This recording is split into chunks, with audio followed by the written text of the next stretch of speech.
The biggest scandal since Epstein. What can we expect to find in these files? There's more money in child trafficking than there is in drugs or weapons. They can only sell the weapons or the drugs once. They used to bring 10 boys down from the children's home and only 9 ever went back. They organ harvest them. That's where you never find them. These are the most powerful people in the world. MI5 and Special Branch covered it up. Politics, big corporations, the media, the judiciary, the police. Not all the apples in all of those institutional barrels are rotten. Any apple that wants to rise to the top has got to be willing to rot. People who are healthy, wealthy, intelligent are harder to control than people who are ill, poor and scared. Who invested in vaccines just before the pandemic? Oh, Bill Gates. Nigel's, I think, completely compromised. Bought and paid for, completely controlled. Rupert Lowe. He's right that our politics is corrupt. He's right about uncontrolled migration, illegal migration. You said that Britain's on the precipice of what exactly?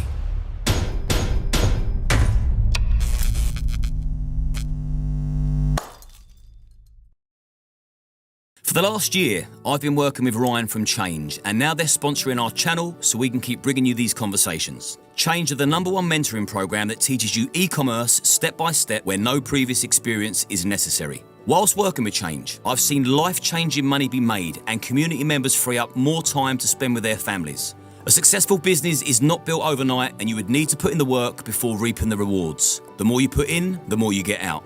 The community are full of like-minded people, all striving for success and all willing to help each other. Change offer one-on-one training, online courses and group seminars so you get all the support you need to succeed. If you're looking for a new opportunity, get in touch with Ryan via Instagram at RyanJB and he'll take you through all the steps to building your own successful business. Andrew Bridgen, welcome to the show. Thanks for coming on. Nigel Farage once said that you're always looking for a fight. We're going to come back to that down the line. I would say you're one of the most fearless former MPs in Great Britain. First of all, I want you to talk about Secret Greens, which by your own words is going to be the biggest scandal since Epstein.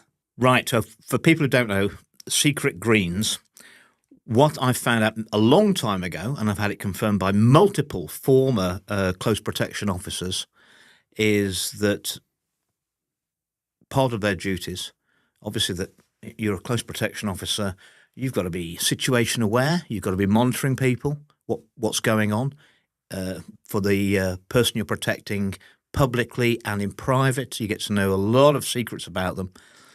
They were writing down exactly what their target, their protected person had done all week, and also any malfeasance and any crimes. And they were handwritten reports at the end of the week, which went into green folders and went to Special Branch, labelled secret, and they were also made available to MI5. Those files have been going on for at least 50 years. King Charles says he wants full transparency. Does he? Well, he might not. I don't think not that much transparency, obviously. Well, now you've got former protection officers off the record saying, well, we knew all about this behaviour because we reported it. You've got the Met saying that they don't exist, which is being generous, disingenuous. So it's only political pressure and public pressure. And the King says we want full transparency. All the answers are in the Secret Greens. And if they're made public, that's going to just raise a question, is that the establishment knew exactly what was going on. And what was going on, and what can we expect to find in these files? Well, you've got the former protection officer, Barry Strevens. He's gone public and said that he told Mrs. Thatcher that Peter Morrison, her PPS, MP for Chester, was abusing young boys. And that Mrs. Thatcher ignored that, gave him a knighthood and promoted him. I've also had meetings with other former Special Branch officers who said that they had uncovered a property in the 80s in London where there's a large number of Conservative MPs and underage boys, and they went to number 10 and asked permission to raid it, and that wasn't given.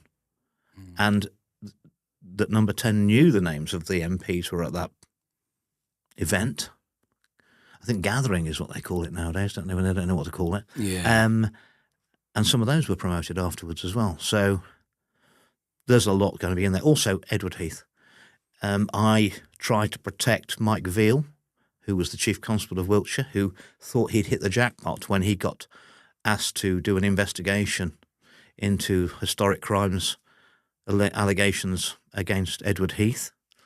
Obviously, Heath was dead, can't answer any questions. There were 32 alleged victims who are men now, who were young boys at the time, all over the country, and they decided to let Wiltshire police do it because Salisbury was where Edward Heath's constituency was when he was an MP and where he lived. So they decided to let... And I spoke to Mike Veal. He is touchingly naive. He was. He joined the police at 16, worked his way up to be chief constable. One of the straightest, honest policemen I've ever met. And I said to him, when he started Conifer, which was the investigation into Edward Heath, this is back in 2014. And I said, look, are you going to do a proper investigation? He said, of course I am, Andrew. I said, well, you do realise if you come to the right conclusion and follow the evidence, the establishment are going to close ranks, they're going to destroy you. And he just didn't believe it. And that's exactly what happened. And all that Mike could do with the evidence, and the way he did it, Liam, was brilliant. To avoid any intimidation of his officers, the investigative team, what he did was he recruited the 22 best detectives in the whole country who'd just retired. They did a 2-year investigation and then went back to retirement, so they weren't looking for a promotion. Couldn't be nobbled, yeah? It was just extra buns for them for 2 years. And he got the choice of all the best detectives who'd retired recently in the whole country. And they all stuck with him. They did all the interview of all the alleged victims. None of them knew of each other. None of them knew of each other's names. They'd never had contact, so they were all independent. And several of them came out with the same really weird story on Heath, that Heath had attached a metal extension to his hand and abused the boys with that, which I don't think you could make that up. But all they could say was at the end, if he were alive today, he would be arrested and interviewed under caution in relation to the abuse of young boys. And that was too much for the establishment. But obviously, if a Prime Minister could have done that, anything's possible, isn't it? Well, totally, yeah. And of course, they'll say, well, their defence was he couldn't have done that because he was a Prime Minister and a former Prime Minister, and he had close protection officers with him all the time who wouldn't allow that to happen. That is not true. Yeah, this is going to be a hell of a bombshell. Before I move on to the next question, who needs to be worried about this Secret Greens file being leaked or published? Anyone who's been engaged in inappropriate behaviour, malfeasance in public office, crimes, who had government-provided, police-provided bodyguards. And have you got an insight into any specific individuals? I suppose you have to say allegedly. Allegedly, I think a lot of former prime ministers and high holders of office. I think if there's nothing to hide, transparency is the answer. Let's see the files. Yeah, when you mentioned about not being able to be nobbled, when I looked at your work and how outspoken you were, and I mean, I'll coin the phrase "zero fucks given." You said what you thought, very honest. You went against the grain, and I wondered why. And then I researched just how successful you were as a businessman, and I thought, there's a man that can't be bought or paid for. He's going to say exactly how he feels, and rightly so, which is why I think you've got a very, very popular following. And you speak a lot about satanic child organ harvesting and trafficking. Can you unpack that for me? Because this sounds remarkably unbelievable to your average person that's against the clock, that has to be at work for 7, they've got to leave the train at 5, and they're so busy with their own life. This sort of subject matter won't even be on their radar. And if they're told it down the pub or at a dinner party, they'll think this is too outrageous for it to be true. But you know different.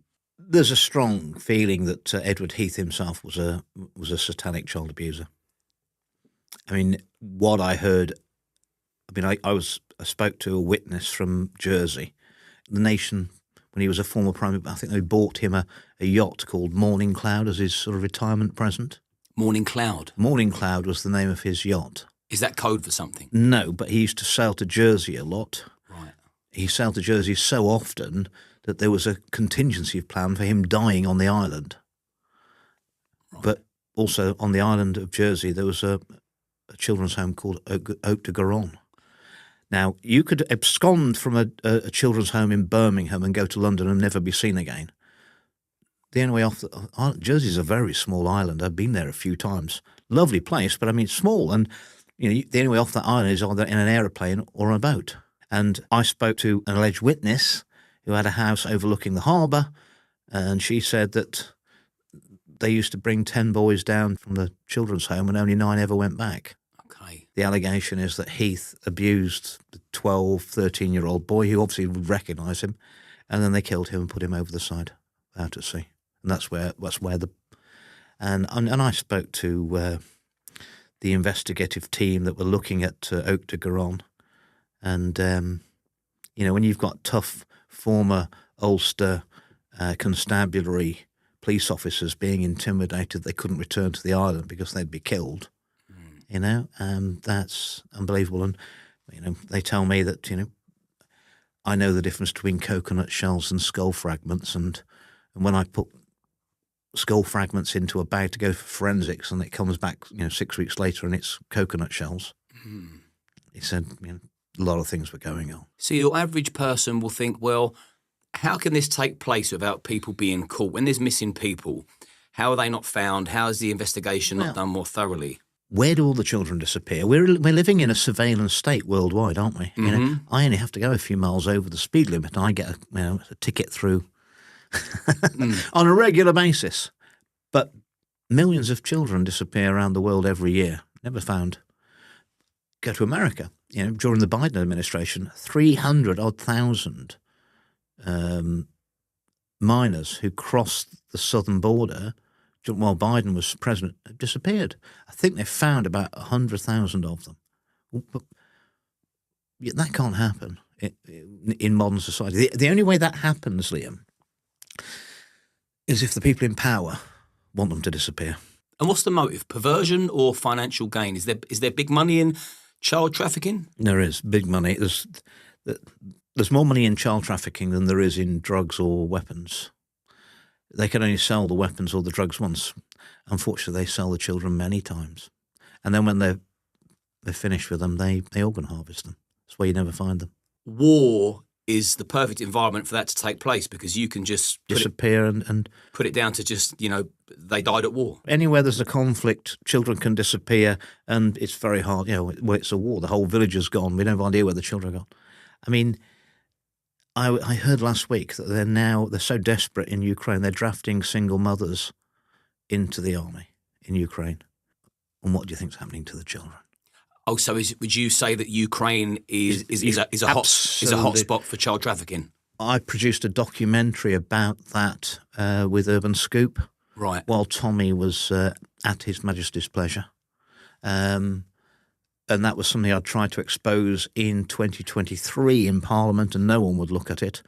And the people who came to me with all the evidence, they got 2 former Ukrainian Secret Service agents who were claimed that they were collecting the children up in mostly the Donbass area, so ethnic Russian children, and handing them over to companies, but also with strong links to MI6. We've got all the names. We've got all the companies. It was USAID funded. I was really so pleased when Trump cut the funding for USAID. They were in 27 countries. That was the biggest recipient of USAID. It was a company called Economics, with very close links to MI6. And the 2 whistleblowers who were Ukrainian Secret Service agents, they didn't know about each other. They came with the same information. It was real good intelligence. One was killed with a bomb under his table in a cafe, and the other one had a bomb put under his car and survived. Cool. I saw that explosion. When I saw it, I just thought, well, he must be dead. How did he survive that? He opened the back door of the car to put some stuff in, and the bomb went off. So has he blown any whistles since that bombing? He named it, and he named all the ministers who were involved in the child trafficking, the people in the UK involved in the child trafficking, very close links to Zelensky's wife being involved in the child trafficking. Well, I'm just saying they are now in Ukraine, they are drafting single mothers onto the front line. What do you think's happening to the children? Do you think Russia play a part in trafficking children? I don't think so, and I think... do you think they know Ukraine do? I think they know Ukraine does, and I think that's why they one of the reasons they went in. I mean, I'm not saying that, and I'm not a big believer in this white hat, black hat business. I think there's a lot of grey hats out there. But I do not see that the Putin regime may have done many things that they're not perfect on, but they don't push the trans agenda onto children and their people, and they tend to like looking. They need their population. That's a massive country. They've only got 144 million people in the biggest country in the world. They definitely value their children. Speaking of trans, what do you know about some of the Labour leaders? There's rumours that there's several of the lefty leaders that have trans children, which would then encourage them to push that ideology because it affects their home life or their vision of perfection. I think it's an amazing coincidence that people at the very top of the Labour Party in the UK, a number of them have apparently got trans children. And when I challenged the media on that when I was an MP as to why they weren't covering this story, they said, well, we can't talk. It's private. It's about the children. But I don't think it really is about the children. It's actually about the parents, isn't it? Totally. How corrupt are the Labour Party? In fact, I would imagine that the Tories are equally, or have I got that wrong? I think there's many layers of corruption. I think. How deep does it go? It's very deep. All of politics is corrupt. In fact, I'd go a lot further than that. We've got various institutional barrels in the UK, and we can say politics, big corporations, the media, the judiciary, the police. Not all the apples in all of those institutional barrels are rotten, but all the apples at the top of all the barrels are rotten. And any apple that wants to rise to the top has got to be willing to rot, or you can't be promoted. And if you're the head of any of those corrupt organisations, I mean, obviously one of your main jobs is when you come to retire or move to a new job, you've got to make sure that the person that takes over from you is at least as corrupt as you are, or the gig's up, isn't it? And it's been going on through so many cycles that it's very, very corrupt. And I don't know if anyone's going to believe me, but I mean, I honestly think, from my experience, we're actually probably living in the most corrupt country in the world. It's just that it's not giving a policeman £10 or £20 or £30 to get off a parking ticket or a speeding fine. It's top-down corruption. And it's much more insidious, and it's much more complete. And that's why we have such depressingly low economic growth, because it's crony capitalism. We haven't actually got free market capitalism, because if you're not in the club, your business is going to get stamped on. So it isn't the best businesses that move forward, it's the ones who are in the club. And if you're not in the club, you can't move forward. If you're not in the club, you can't move forward in politics, in the judiciary, in the police, in the media. And who's the head of the club? Who's pulling the corruption strings? From my research over many years, it would appear that it is the original 13 banking families, our own royal families in Europe, probably the Rothschilds and the Rockefellers. So it would appear that the very top table is about 38 people, and they, from down there through various organisations, the World Economic Forum is their marketing arm. They're the ones that go out there and tell them what the policies are. That's their marketing arm, and Davos, and getting all the businesses on board with their plans. And then you've got influential things like the Trilateral Commission, which obviously Starmer was a member of and Epstein was a member of. You've got the Committee of 300, which again, those sort of people were David Cameron and people like that. The Bilderberg Group, all of these influential groups moving down. And if you want a demonstration of that, the power, I mean, we'll say, well, they want a one world government. Is this what they call the New World Order? Yeah, but I mean, pretty much they've already got a one world government, haven't they? Well, yeah. Because they control all the governments, so it's a one. So when we had, maybe we think we might have had a pandemic, or we were told we got a pandemic, our government, we'd got a 30-year pandemic plan, which had been worked up by civil servants and scientists for decades of what we would do. And then us and every other country in the world pretty much just ripped all those plans up, threw them in the bin, and went with what the World Health Organization said, which was going to be lockdowns, mandates for the vaccines from novel gene therapy treatments, masking, and social distancing, most of which, all of that stuff, is absolute bunkum and has been completely rubbished and didn't work.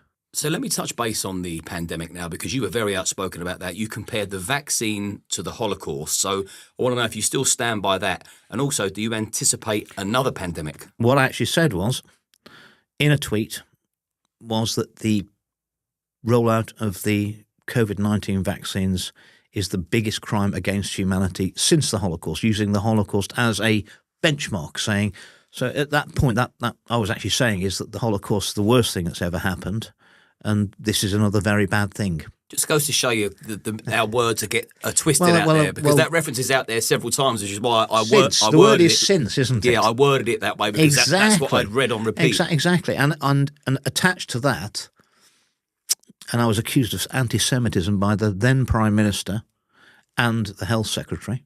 They might have a vested interest in attacking someone who was questioning the safety and efficacy of the vaccines. It was attached to a paper from some chappie I've been working with.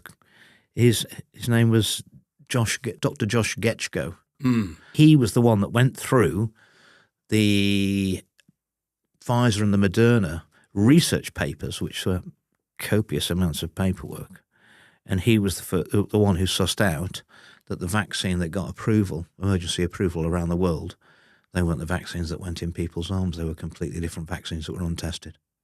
So as dangerous as we thought the vaccines were that got approval, 1 in 800 people were going to die or have a serious adverse event from them, the vaccines that actually went in people's arms were much, much worse. And what do you think their ultimate goal was, to reduce the population? I'm afraid so.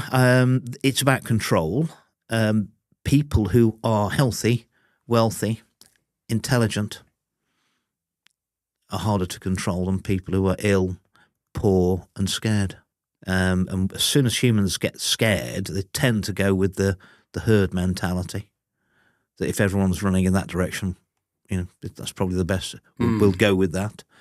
I think that's why the government were always overestimating or exaggerating the percentage of people that had the vaccines, so that people felt like, I don't want to be the one left out, missing out on all of this. There was a lot of psychology being played on the public by the so-called nudge unit at number 10.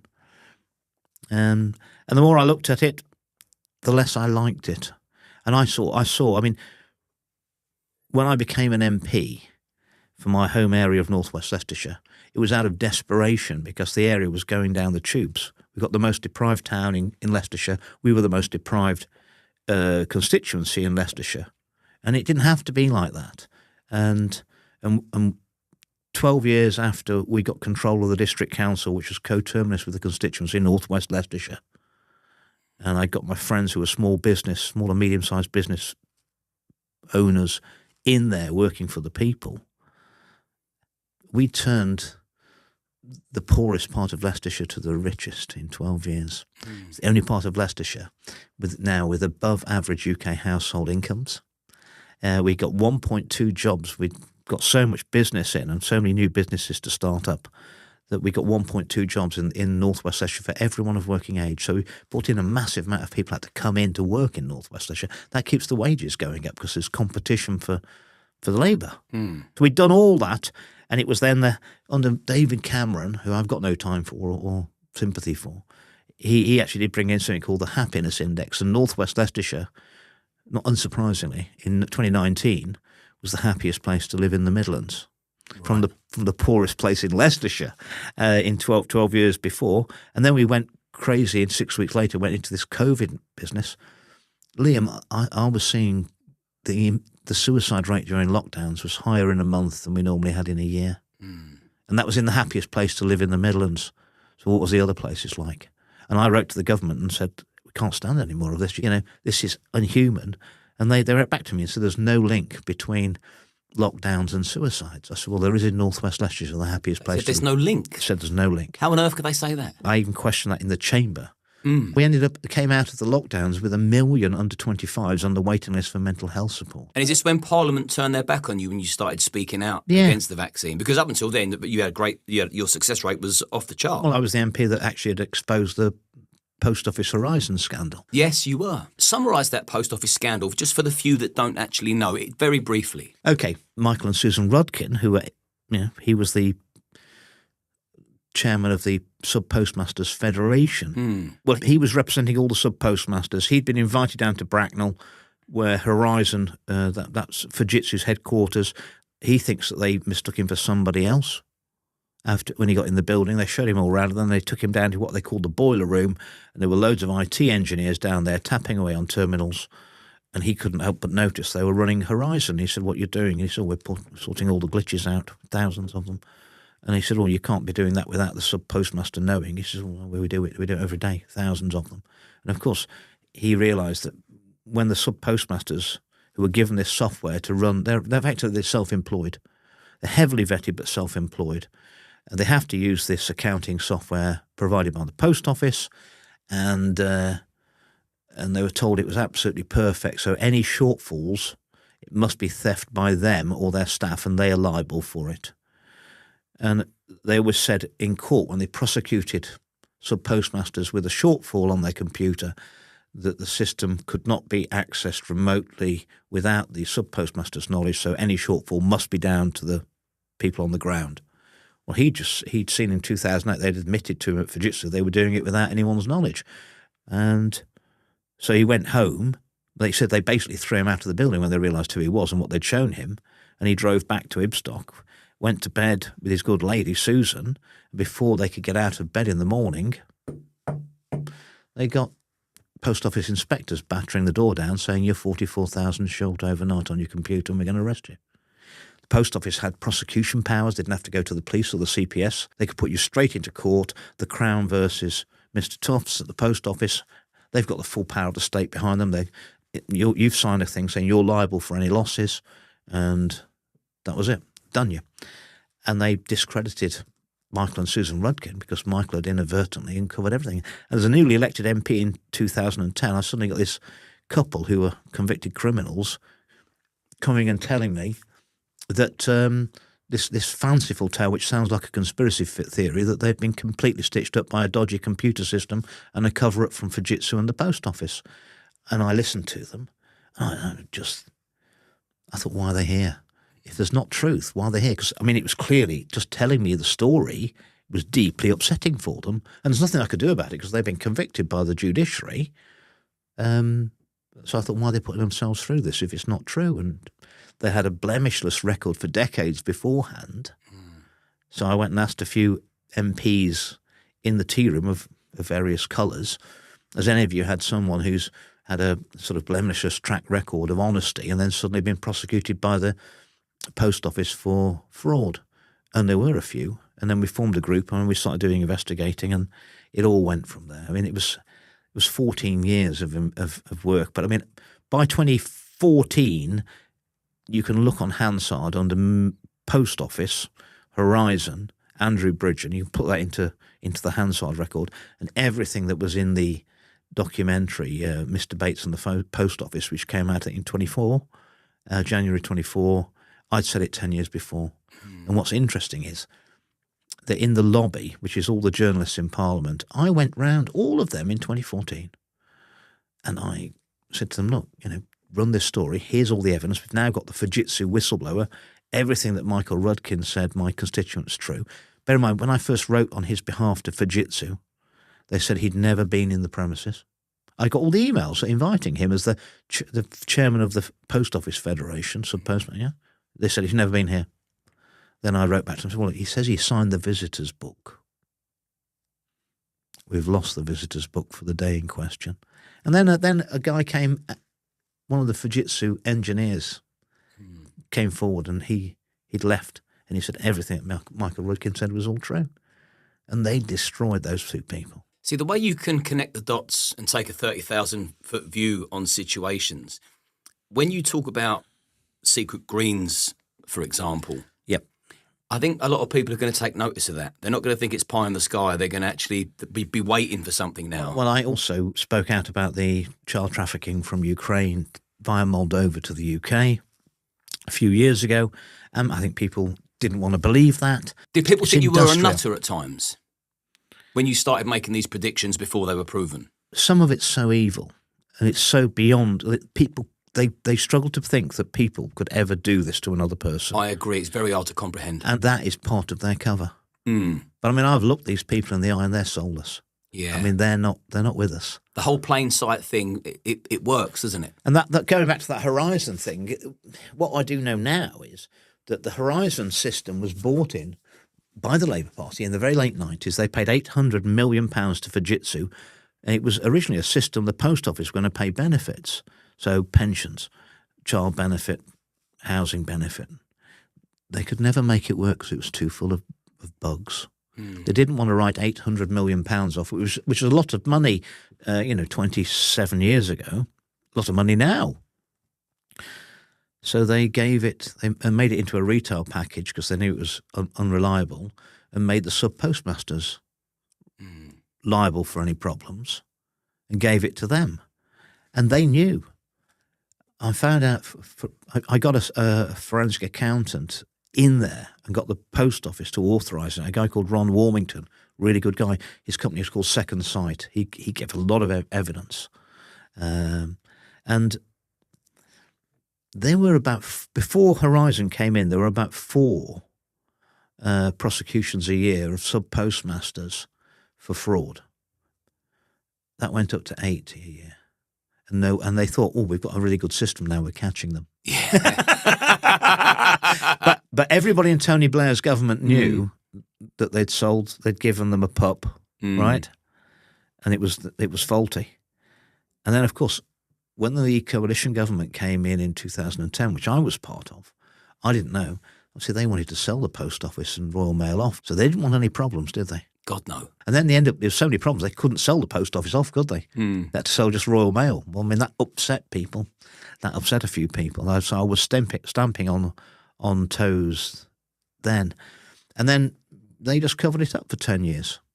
They covered it up until Mr. Bates and the post office, and even that was a cover-up. That was made by ITV, same company I'd been to 10 years before with all the evidence, and said, you make this, you'll get an award. And they probably will get an award for Mr. Bates and the post office, but they could have had it 10 years earlier, and we could have exposed it. And even that was a cover-up because Paula Venables, who was chief exec of the post office from 2010, and I met her, not a pleasant lady, always came into Parliament with 2 lawyers, very officious, very defensive. But most of the damage under the Horizon system was done between its introduction in about 1999 and 2010. And she wasn't the chief exec then. It was a man called Adam Crozier was the chief exec, who when I went to ITV in 2014 was the chief exec of ITV. No wonder he didn't want to run a programme. And then when the ITV did make it in 2024 and produce it, he was no longer at ITV, but they wrote him out of the story. Their former chief exec. So even the expose was a cover-up. And when I had my final warning from the Conservative Party to shut up about the vaccines, I stopped them. I asked my colleagues to stand with me and stop them vaccinating the small children. When no healthy small children have ever died of COVID. I knew at least 1 in 800 and probably 1 in 130 were going to die or have a life-changing injury from taking those experimental vaccines. That's what we got it down to. Nobody would stand with me. I stood on my own and stopped the government. They never did. I never authorised those jabs for healthy under 5s in the UK.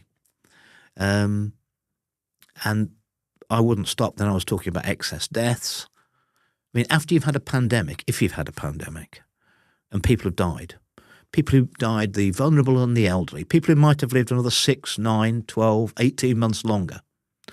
Well, if they die now, early, and you've got a level of expected deaths, I mean, because they've died early and you've had excess deaths, that means later you should have a time when you have less than expected deaths, shouldn't you? Because, despite what, the James Bond film, you can only die once.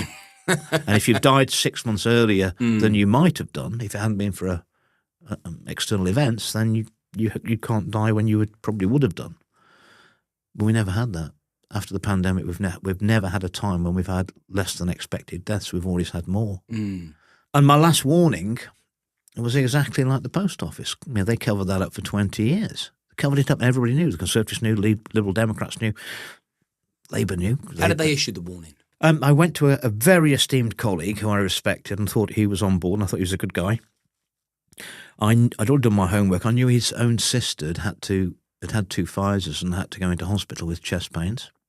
I knew his constituents had been to him and expressed their concerns about the vaccines, and he was out of office, and I thought he was an honourable man, and I had an hour and a half with him in his office in private. It was an arranged meeting, and I said, I need a meeting with you to talk about this, and he gave me a date about a week later, and we had an hour and a half. I talked about the vaccines. I talked about NG163, midazolam and morphine, which I believe was used to euthanise. You know, when Matt Hancock cleared the vulnerable elderly out of hospital in early 2020, April 2020, to make way for the first wave of COVID patients who never came. So he pushed the vulnerable elderly out of hospital to care homes, a lot of them without their medication, and they were in hospital for a reason. But he did send NG163, NICE Guideline 163, which was, if you're vulnerable elderly, incapable of being ventilated, we'll give you midazolam and morphine. They're end-of-life drugs, 100% death. And then, of course, and they're respiratory inhibitors. Why, if you suspected someone might have a respiratory virus, why would you give them something that made it harder for them to breathe? Yes, that's what they did.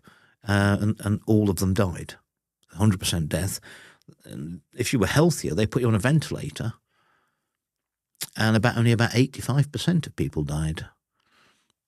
But none of them really died of COVID anyway, because the average time from being diagnosed with COVID and death was something in the UK was 18.2 days.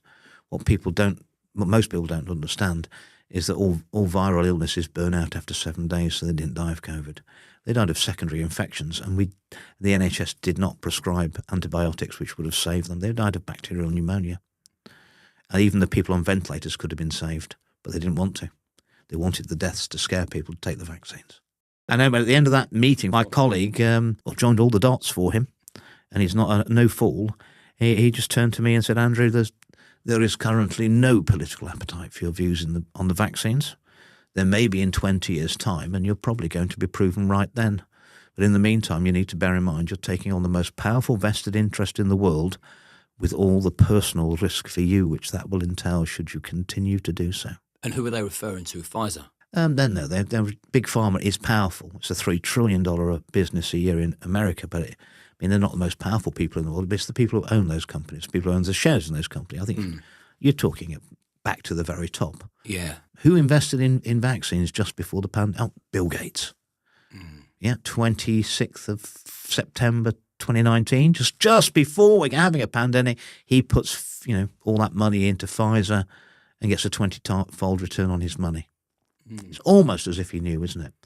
But I mean, all you and I, or anybody else out there would need to make a lot of money, all we need is next week's newspapers today, don't we? Yeah. And if you own the newspapers, Malcolm X, the American civil rights chappie who was assassinated, well, a great quote from him I like it, and it's absolutely true. It said that the media have the most power in the world because they have the power to make the innocent guilty and the guilty innocent. And that's what they do. What lies did Parliament tell about you? You come under a bit of attack, didn't you? Well, they smear your reputation. What they're using, and that's what the court case was that Rupert Lowe's involved in now, with the help of my barrister, because we've already been through it. What you've got to understand is that all the professional regulators around the world have been corrupted. I'm talking about things like the General Medical Council, the SRA, the Solicitors Regulatory Authority, the Civil Aviation Authority. They've all taken money from something called from the World Economic Forum, called the Regulators Pioneer Fund for a long time. So they've been bought into the New World Order. And they have the ability, if you're a professional, sort of quasi-judicial powers to basically kick you out the industry. Well, I mean, if you've trained as a doctor with all your tuition fees and everything, a lot of debt around your neck, you're really rather keen not to be a doctor anymore, to have your license taken off you. Same as a solicitor and every other profession. In politics, you've got the Parliamentary Standards Commissioner. Independent. That's a joke. So I'd been an MP for 12 years, spoke out about the vaccines. I'd never had a run-in with parliamentary standards. As soon as I started speaking about vaccines, I had 3 investigations back to back. I think in the last 20 months, I only had 2 weeks when I wasn't under investigation for something. And obviously, they can make the guilty innocent and the innocent guilty. Where we are with Rupert is, it's clear that the establishment, he's ruffled so many feathers. They're doing exactly to him what they did to me.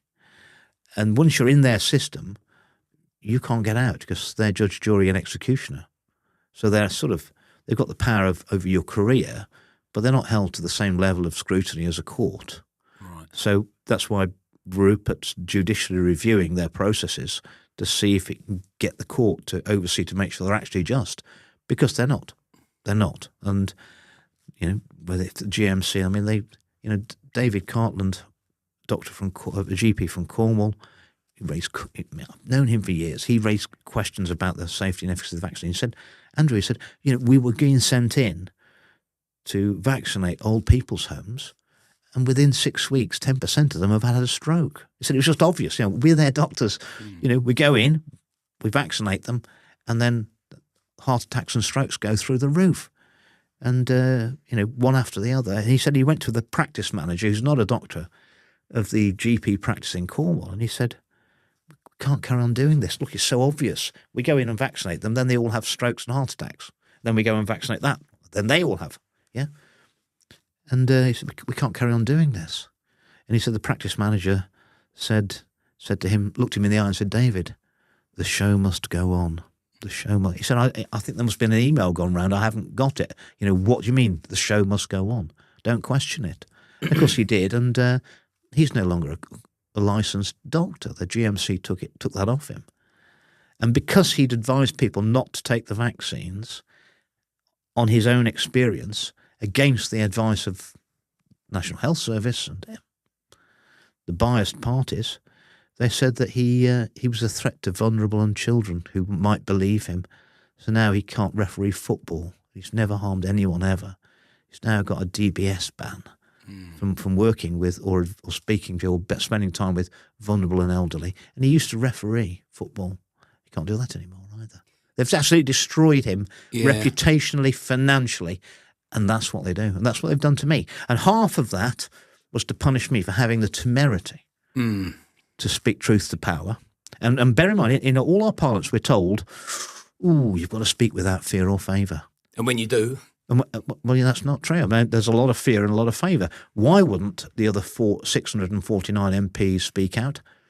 What disappointed me the most, this is back in November 2022, is the number of my colleagues who knew that they'd been vaccine harmed themselves or had a severely vaccine harmed close relative and admitted it to me and then wouldn't stand up to save the lives of the children. I want to remind people listening and sort of steer them towards, put it in YouTube because I saw it.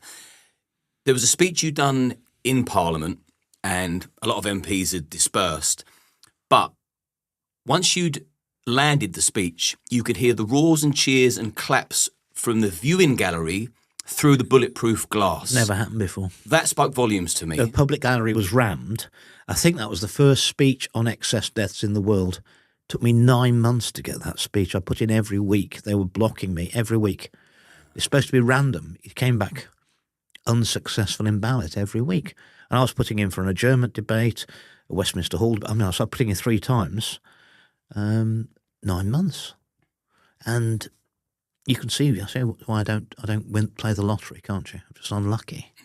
And in the end, in the summer recess of 2023, I did some research and I looked into the thalidomide scandal, and it was shocking. And the analogies with what had gone on with COVID was amazing.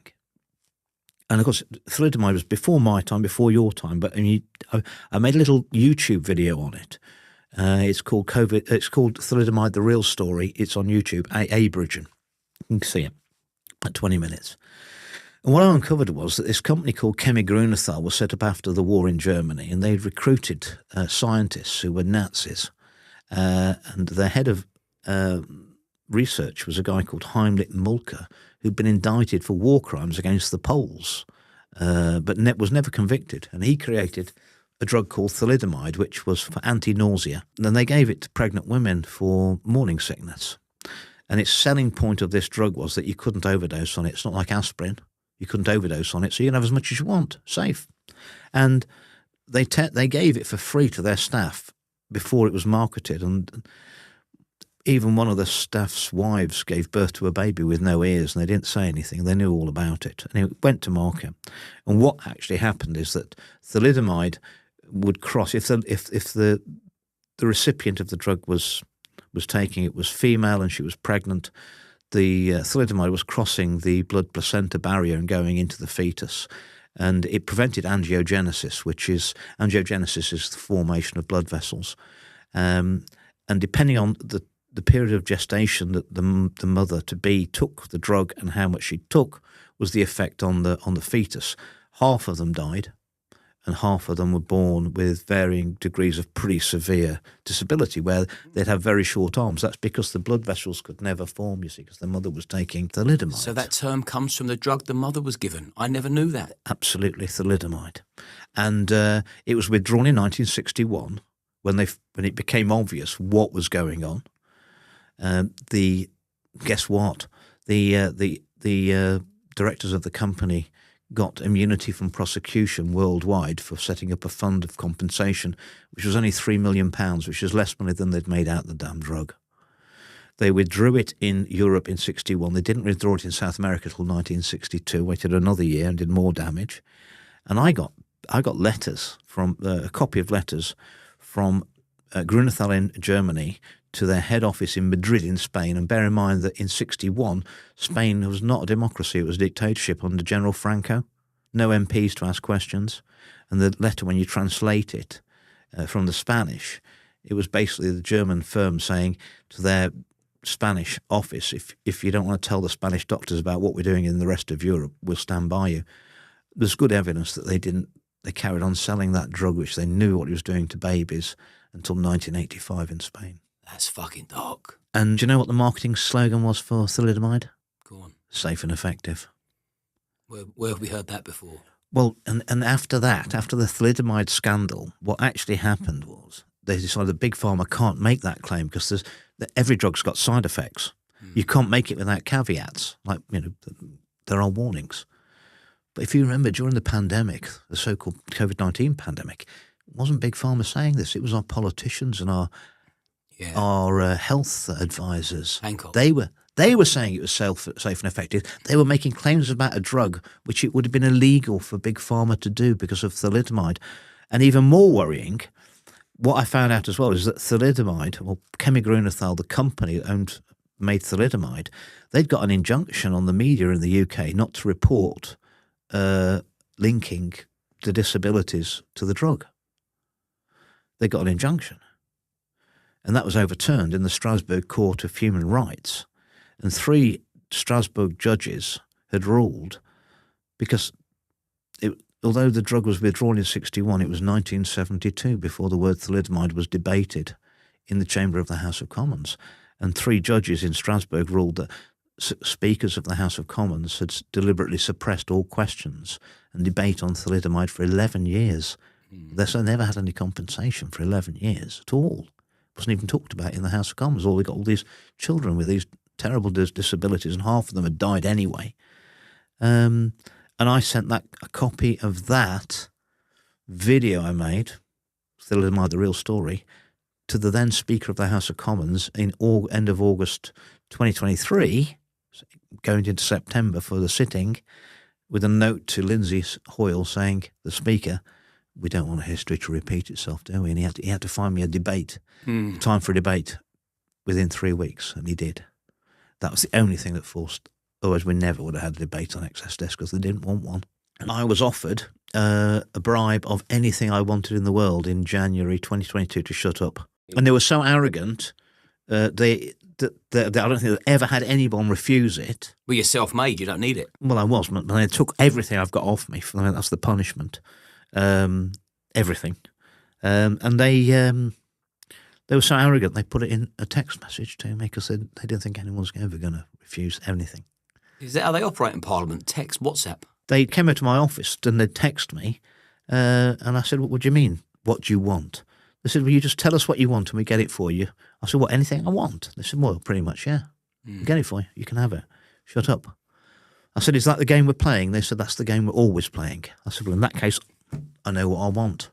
If that's the game we're playing, I want the Prime Minister's resignation letter. But they told me I couldn't have that. So I said I didn't want anything else. That's a shame because I didn't really want anything else, do I? If that's the game we're playing. And then it was just war. I mean, it's just war. And my staff left me when I got kicked out of the Conservative Party. And one of the guys had been with me for 17 years from when he was a lad. And I said, why are you leaving? Why are you staying with the Conservative Party? Why are you staying with me? You know everything I've said is true. You saw all the data's come in over the years. You know the corruption. He said, yeah. He said, I've also seen, Andrew, the reputational and financial damage that they've done to you. And he said, I don't want it done to me. I said, well, okay, old friend. I said, but you've been with me for 17 years. And now you got married in that time and you've got 2 kids. I said, and what you're saying to me is, you don't mind me going over the top to look after your wife and kids, but you're not coming with me. He couldn't answer it, and we never spoke ever again. How's it affected your state of mind? The paedophile stuff and the child trafficking is so dark. And the police only put officers on that for 2 years at a stint because it doesn't do you any good. No. And I've known about it and had information on it for more than 12. It's dark. But, I mean, I think you just have to, we're in a war. We're in a spiritual war. We're in a physical war, really. And our own governments are inflicting terrible crimes against the people. COVID slapped me wide awake as it did many people. But then you start looking at everything else, the net zero scam. And it's the same people profiting from pushing these policies onto us, which are very harmful to the people, and they're making an awful lot. And also, they're not affected by any of these policies. You don't think the super elites are ever going to really have digital IDs. I mean, they're currently flying in their private jets. They don't even get checked through passport control. As we found out now, if you've got a private jet and you can land at Stansted, they're not interested how many underage girls and which countries they've come from that are in your aeroplane. Or you can load some on if you want to. They're not going through passport control, and you just fly off somewhere else. You can traffic children out of the country in a private jet. So the airports are complicit. Absolutely, and that's around the world. They're so particular, aren't they? They make it a misery going through an airport, don't they? You're going through the scanners and doing all this. They don't do any of that. They only have to show their passports. They've got no idea who's coming in and out of the country in private jets, landing at all airports. They're just outside the system that is there for us. Well, that can't be right, can it? And you can see how it could be abused, couldn't you? Yeah, I'd never even thought about that. Well, airports being complicit. Wow. Because if you're in that super elite club where you've got a private jet, you're not under any of that regulation that we all have to go through. No. Let's move on to Restore. So you've joined Restore Britain. Rupert Lowe, being the leader of that party. What's their USP that drew you in? I'd known Rupert for probably 3 years when I was an MP and he wasn't. And he came and he knew that he said, you're right about the vaccines. You're right about the vaccines. He's right that our politics is corrupt. I think we can go a lot further. I mean, the whole system of governance we have, not just in our country, because it's corrupted all around the Anglosphere and Europe. This is the system we've got now has got us into this mess. It isn't going to get us out of it. And the system we've got now is actually set up for the benefit of the elites. It's not. People must have realised now that our system of governance is not working for them. And anyone who actually wants to play in that game, you can't win for the people. I tried to, didn't I? Rupert's trying to. I mean, he's going to have the full weight of the establishment come on him, exactly like it came on me. Which is why he's got my barrister, because he's learning from experience. Yeah, but I mean the weight of the state, and coming back to the threat, the most powerful vested interest in the world. These are the most powerful people in the world. And ultimately, they're the people who get to create money from nothing and charge us interest. Well, they will be the most powerful people in the world, aren't they? If you had the ability to create money from nothing and charge interest to the public, I'm not sure how you couldn't be the most powerful people in the world, and that power should never be in private hands. And is Rupert fearless? If you know him personally, what's he like as a person outside Very of politics? principled. He was a little bit naive when he went in. I did tell him how corrupt it was. What I like now is he's coming back and telling me how corrupt it is. And I'm agreeing with him. He's wised up pretty quickly. He's had quite I mean, it took me the best part of 10 years to realise it was institutionally corrupt. Rupert has, through his actions and the exposure, he's learned that in less than 2 years. I still think it's probably more corrupt than he thinks it is. And he doesn't need it. You know, he came into politics like I did as a very wealthy individual. We've got to make sure that he doesn't go out of it like I did, penniless. Right. And if they can, they will. Is he prepared for an onslaught? Yes, and Chris Newman, my barrister, will give him the best protection possible and the full experience of what's happened to me. We must protect Rupert. I think we're nationally, even internationally, I think we are in the last chance saloon, and it's 5 minutes to closing. Yeah. Well, you said that Britain's on the precipice of what exactly? Well, I think quite a lot of people have woken up that things aren't right, and whether that was COVID or net zero or the transing of our children, a lot of bizarre things going on. You know, Christianity is basically outlawed in a Christian country, but other religions are favoured. You can see what's going on. They're trying to bring in digital IDs and controls over us and intimidate the public. And that's why they've been locking people up on social media posts. At the moment, they can't police us completely, so they will intimidate the nation and make us police ourselves.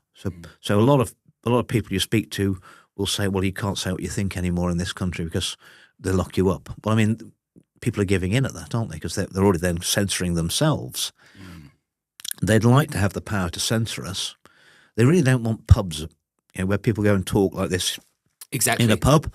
They want us to do it online, so that can all be monitored. Policed. Yeah. Yeah. Removed. Well, they want to say that, if you go to a pub and you and I are having a conversation and the barman overheard and he didn't approve of it, then he could sue his boss for letting us in to talk about something that he found offensive. How many L's in bollocks? Yeah. I mean, they really don't want people having that, and without freedom of speech, there can be no freedoms whatsoever. It's the absolute fundamental. Without freedom of speech, you don't have freedom of knowledge, you don't have freedom of interaction, don't have freedom of thought. No. There's nothing. No. If I can't tell you something which you could think, is that an idea, is it true, is it not? I can add that to what I already know, and then we don't develop any ideas. And that, they just want you to listen to the propaganda on the mainstream media, They'll be telling you next that Jeffrey Epstein is definitely a Russian spy. Well, there's so many theories. It's laughable. So many theories going around about Epstein. I mean, I wouldn't know where to start. All I know is he's a fucking piece of shit, and I hope that the whole house comes crumbling down and they all face the full force of the law. If it was me, they'd all be hanging. I'm told. What's your theory on it? Mossad, Russians? Yeah, but it's not the Russians. His partner in crime, Ghislaine Maxwell, is the daughter of a Mossad super spy who was buried with honours in Israel. When Epstein was accused of sex crimes, he fled to Israel. He wears an IDF shirt, Israeli Defence Force shirt. His main sponsors are Jewish. I'd say he was probably working for Mossad. But if you think Mossad don't work with MI6 and the CIA, they all do. And they were collecting compromat, weren't they? And I mean, I just don't think most people don't care who sleeps with who nowadays if it's consenting adults. But I mean, the big taboo is children, and people are not going to like the idea that to get to the top in any of those corrupt institutional barrels, they have to have that compromat on you. That's what I think we're going to find out. That's how corrupt it all is. Do you think they'll get to the bottom of it, though? The very bottom of it? I think we will if we open up the secret greens. And they'll know then that they all knew. And not only was the people who did it It was known, but then the people in MI5 and Special Branch covered it up. And that's got to be a crime, because seeing a crime.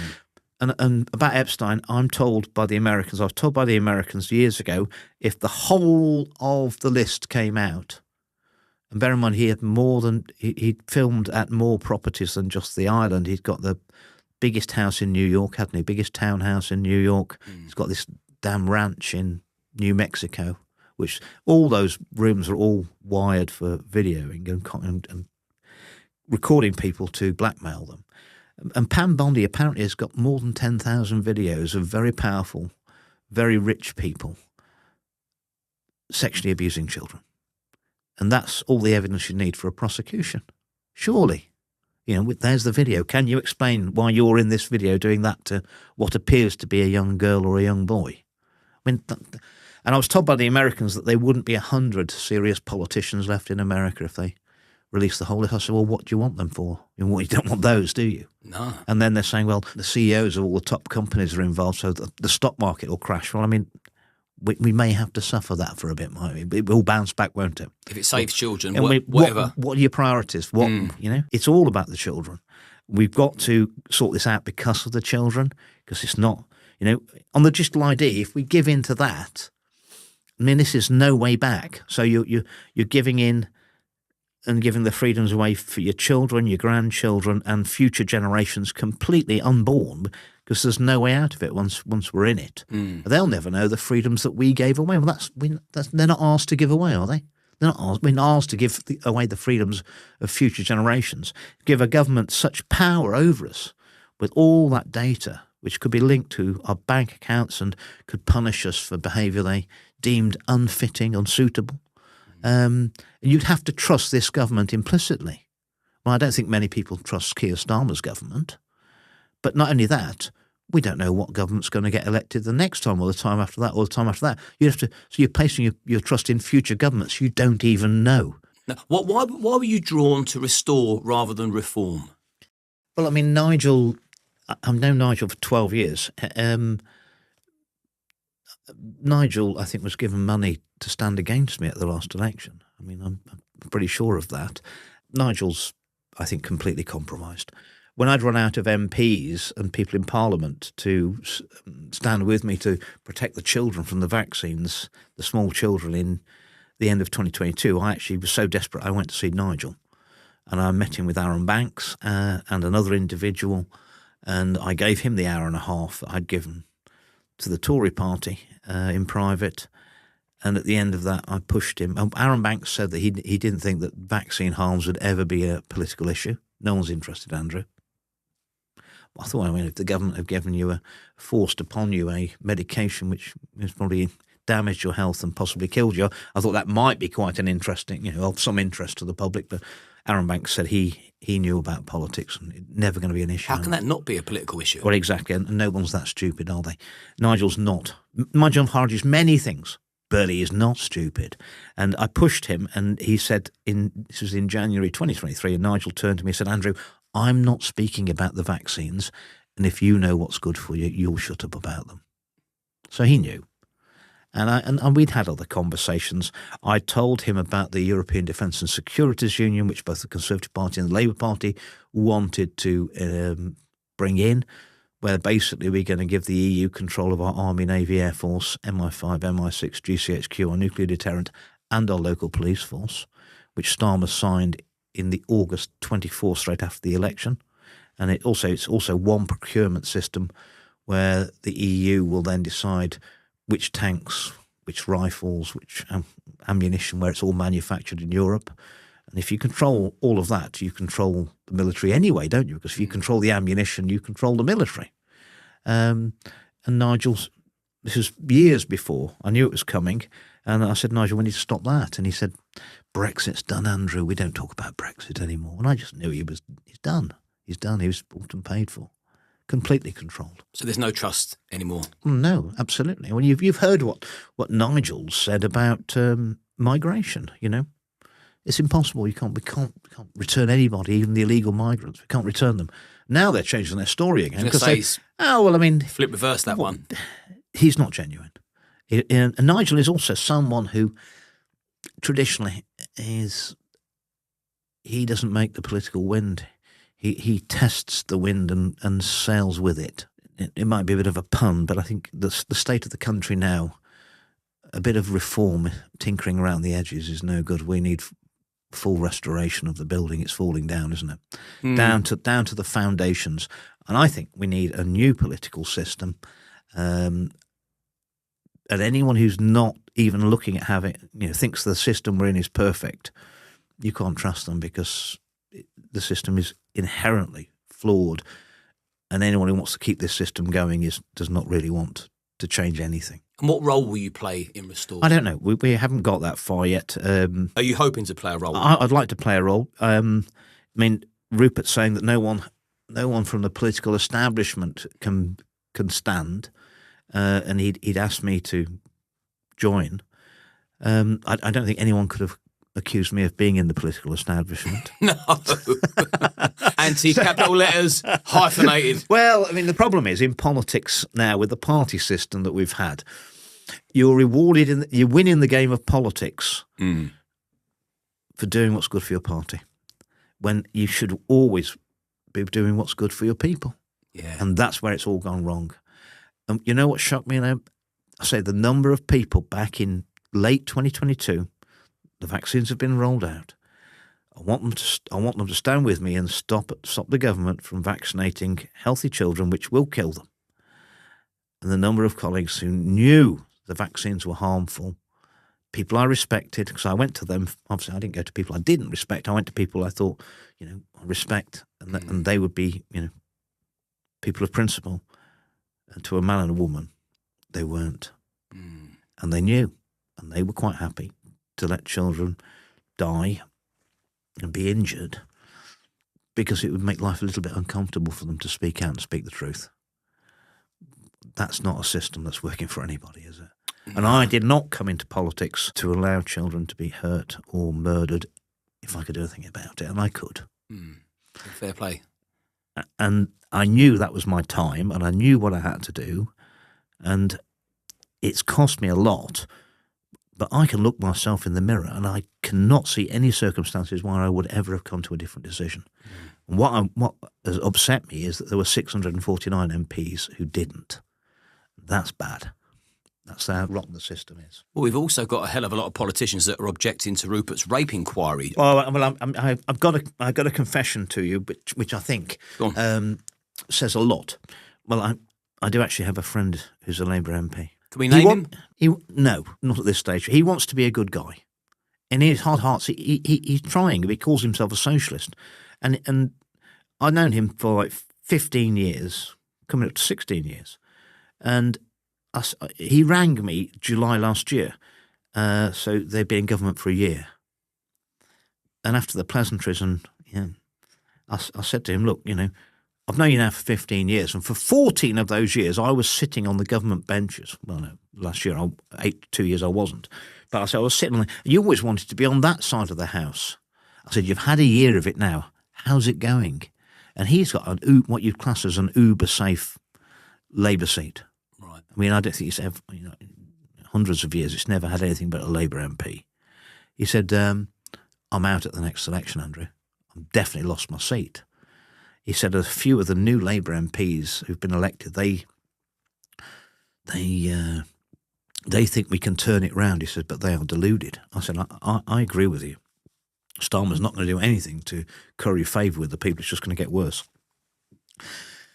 I said, but I'm not surprised. I mean, are you surprised? I said, you came into power promising that you're going to cut energy bills by £300 to the average household. I said, what did you do?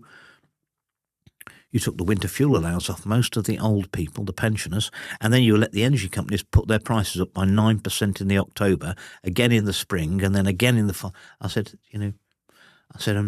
you, as supposed to be a socialist, I said, you took benefits off the severely disabled. I said, do you think that's going to make them more likely to work?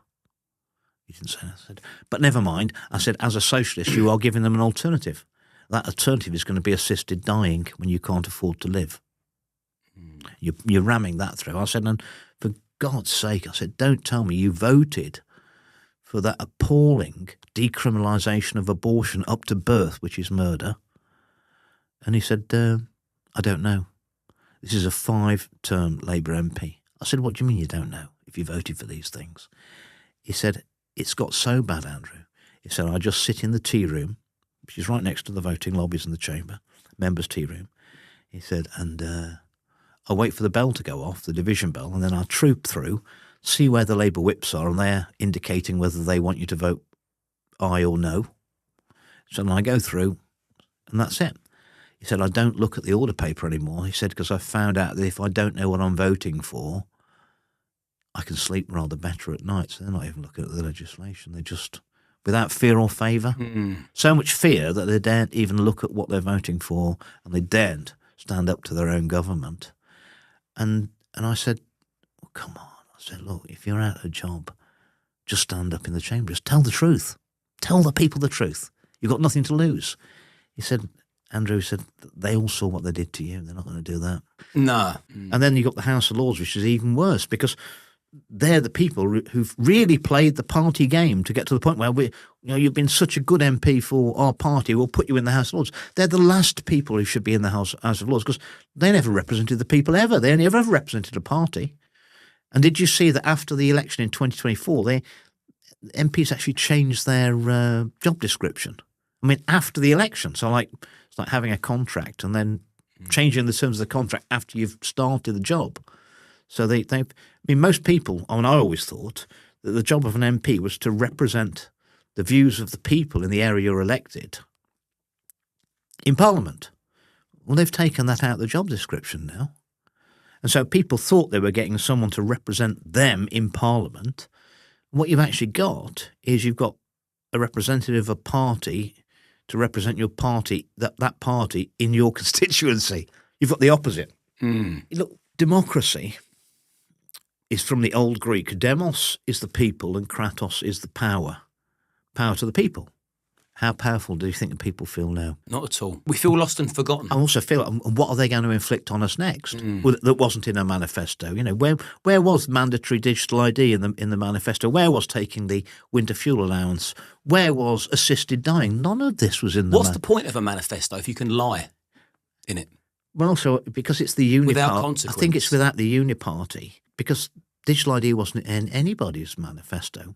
No. But if you actually look back, and I knew it was coming, all the consultation with the public was done under the Tories. And so if the Tories don't put it in their manifesto, and Labour don't put it in their manifesto, and the Lib Dems didn't put it in their manifesto, and Reform didn't put it in their that's because actually, against the interest of the public, it was all agreed it's coming in anyway. So no point putting, you don't write about it, we don't write about it, it's coming in, isn't it? What role did Boris play in all this? Because you backed him on his letterbox analogy with the burqa. He was right. Yeah. Any face covering, if I can't look you in the eye, there's millions, as I said on that Sky interview, I still remember it, it's still correct. There's millions of years of evolution for humans. One of the things you've got to be able to say is, can I trust this person? And it's by looking them in the face, and 90% of interaction is not verbal. It's the way you move and the facial features. Body language. When someone walks in with a crash helmet on and I can't see their face, it makes me nervous. Yeah, it does me. And I'm not a nervous person. No, not me. Not me. I'm the least nervous person you can, but I'm uneasy, right? I don't like it. Because we can't do that. We can't judge each other. It's the same if you're going to cover your face with the old letterbox, the niqab or the burqa, even worse. It's unnatural. So I backed him. But what about the other bits and pieces he's done? Well, the Boris wave of migrant, for example. Exactly. Well, it was Partygate. I voted and spoke against the winter lockdowns in 2022. That was all unnecessary. Omicron, attenuation. If there was a virus, it wasn't just flu. It's normal that it would attenuate, i.e. become less lethal but far more transmissible. That's the way a virus wants to evolve. A third of all common colds are coronaviruses. They might have started off quite lethal and they've evolved, attenuated down. And that's what the Omicron variant was in sort of November 2021, and they were going to lock us down again. And And Partygate came out. I got to civil servants who were diligent. Hundreds of them work in Number 10. There's some good people. And one of them had emailed his boss and said, don't you think, since we're inflicting all this, which is what was killing my people, and suicide rates and mental health and destroying business, all the social distancing and everything, don't you think we ought to be socially distancing and masking because we've inflicted on the people? And the email he got from his boss in Number 10, when this is being inflicted on the nation, was, we've checked it out with the scientists and none of it works. But when you leave the building, because the cameras are outside, will you make sure you're socially distanced and put your mask on? Right. So they knew. So all that stuff that had killed so many people all over the country and inflicted so much pain, they knew it was rubbish. They weren't doing it in Number 10. I'll give you another thing. Boris, I don't believe Boris ever had COVID. I've spoken to people very high up in the NHS and they said they all know that Boris went into St Thomas's and Guy's and St Thomas's with COVID at lunchtime. I think it was April 2020. He checked out that night and didn't come back for 6 days. It was all a con. If Boris had been at death's door with COVID-19, do you think they would have not? Do you think they would have been having parties at Number 10 and not doing any of the precautions? That's a good point. No way whatsoever. And I'm afraid, as I know Boris a bit, I think he'd love it. He would have loved that bit of deceit. Well, it's funny because a recent guest, I asked him who his political hero was and his political villain, and I wasn't expecting him to say Boris Johnson, but that was his political villain. You can say that for both if you wanted. Boris has got charisma. I loved him until... I mean, he's great fun to be with. I mean, and I've had various tours of... I mean, I've met the last 10 prime ministers. Right. And known a lot of them. I mean, I've known Starmer for more than 10 years. I mean, he is what he is. He's a thing. But, I mean, Boris gave the best tour of Chequers, and I'd already been round twice. Right. But his was the best because he's entertaining. But he should never be allowed anywhere near public office or responsibility for others because he's pretty much amoral. Will he make a better political commentator with charm and wit? And but I mean, what he's doing now currently is shilling for World War III from the military-industrial complex to keep the war going. I mean, you do realise 4 weeks after the Russian invasion of Ukraine in 2022, the Russians pulled out because they'd signed the Istanbul Agreement to end the war. And then Biden sent Boris Johnson over to see Zelensky and said, you've got to rip that up and carry on fighting. And all the deaths since 4 weeks into that conflict, I mean, Boris's hands are pretty much in the blood. Fucking hell. I've got one more question for you. And I now know the answer to why Nigel Farage said you're always looking for a fight. It's because you just don't draw. Well, you leapfrog over the political line, don't you? Well, unless there's anything else I need to know. I said to Nigel when he said the problem with you is you're always looking for a fight, Andrew. I said, I'm not always looking for a fight. I said, but if there's one going, I don't run away from it. You can't. I picked up in 2020, it was pretty clear to me, I mean, being involved in a fair few elections, that Trump's election was rigged in 2020. He should have won that and he lost. And who would have voted for Biden? Well, he didn't have anybody in their rallies. Why did Biden was going to get more votes than any other presidential candidate in history. He'd stood twice himself when he was actually a more mentally agile man and younger, and he got more votes when he was senile and older. This is bizarre. And I think there was something like 26 bellwether counties in America where every president going back had to win a majority of those, right? And out of the 26, I think Trump had won 25 and lost. He'd won 25. Biden had only won one of the bellwether counties. So this is against all the odds. And I said, this doesn't add up. There's something's wrong. It can't have happened. It must be a fix. And I can remember Guido Fawkes, Paul Staines, who I knew quite well. You know, he said, just let it go, Andrew. And my colleagues in Parliament said, don't talk about it, just let it go. The problem is when you let things go, it isn't long before it comes back and bites you on the backside, isn't it? And it's all right, somebody, it's not really affecting me, so I'll just let it go. But then when the things do affect you, there's no one to stand with you, is there? Is this why you nip things in the bud as soon as you see them? It's the only way, isn't it? if you've got a fire, if there's a fire in the corner of the room, we're going to go and put it out before it takes over the whole building, aren't we? And that's what happens every single time. Yeah. And politics is all about, especially for the ministers, if they've got a problem.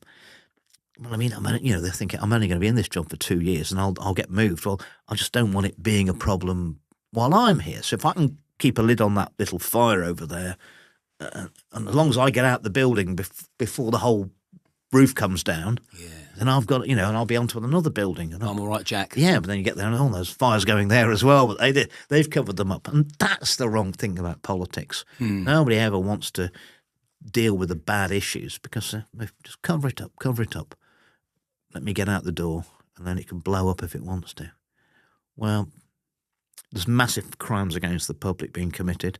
That's one of the reasons they want us to get us into a war with Russia, to cover up the lies that they've told to us, the money they've stolen from us, which is immense, and the crimes they've committed against us. Can you see it happening? Us going to war? We are at war now.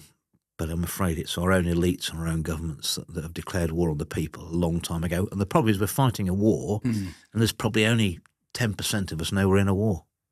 We could do some reinforcements. Yeah, totally. So before I ask you the final question, where's the best platform for people to follow you? I'll put all your links in the description anyway, but where can people go and watch more of your work? I've got a big following on X, so at Bridgen. I'm on Facebook as well. All the Telegram accounts are fake. The ones that they're just copying my accounts and trying to sell you crypto and gold. Don't get involved with any of that. Or I have no Telegram account. Right. Okay. And I've got a YouTube account, and it's got quite a lot of followers. But that was from when I was an MP, and my old staff would not give me the codes for it. So I'm now going to have to reset it and have a new account and start from nothing. That will probably be better. But I'm going to do that, and so it's clean. All right, we'll put the links in the description. Remember to like and subscribe to the channel as well, so we can keep having these conversations that the mainstream will just steer well clear from. And follow Andrew. Unpalatable truths. Unpalatable truths, yes. Yeah, uncomfortable ones. And what I will say on that is it's unpalatable for me. I've probably prayed more the last 5 or 6 years than all of my life, and most of what I paid for, Liam, was that I was wrong, because life would be so much easier. Agreed. You know? Mm-hmm. So much easier. But unfortunately, we have to live in the world as it is, and it's a fatal mistake to try and live in the world how you'd like it to be. And unfortunately, it's pretty grim at the moment. And only by facing up to that are we going to be able to sort it. And I think we can sort it. Yeah, we need some bravery in Parliament. And the final question is, who are the most sinister people, the most sinister politicians in Parliament, even if you have to name them? Who should we be hyper-focused on? Keith Vowles was a very sinister man. It took me 9 years to get him out of Parliament. Remember the cocaine and rent boy scandal in the end that did for him? Yeah. It's amazing how they have all these rent boys. I mean, all I say is that, I never had any rent boys commit arson against any of my property while I was an MP. And I was an MP longer than Starmer's been an MP so far, and he's had 3. That's remarkable, really, isn't it? It's all gone quiet. Well, I think there's super injunctions on it, and the mainstream media aren't covering it. Yeah, how would they know all his addresses? One can only presume they had inside knowledge. Perhaps they'd been there. Deep inside knowledge. Well, the whips are the keepers of secret, and you've got the Nick Brown conundrum, haven't you? He was the Labour chief whip, lost the whip. There's allegations, there's rumours flying around that there was an underage boy who's now using a colostomy bag for the rest of his life. The whips are pretty bad. They're the shadowy figures. They never speak, never allowed to speak in the chamber when they're the whips, and they've got the black books and the compromat on everybody, and they use that, and that's probably why Nick Brown as a former chief whip. They just suspended him and never said anything because he knows the dirt on everybody. And he was the Epstein who could have brought down everybody. You see, they just let him walk. We've got to get back to servant leaders. Always know that your MP is not your master; they're your servant. And when we get back to that, then we're going to get back to proper people in Parliament working for the people. And this can be turned around ever so quickly. Or, I mean, day one, just stop doing the bad stuff. Stop it getting worse. I mean, if it just stopped getting worse, people would think, wow, then we can turn the ship around. Can be done, but we are drinking in the last chance saloon at 5 minutes to closing. So what would Can't get it wrong again. So what would your final message be to the people listening, the people? Well, people talk about, oh, you're going to split the vote, a new party split the vote. We don't need anybody's votes. There's 40% of the people don't vote, right?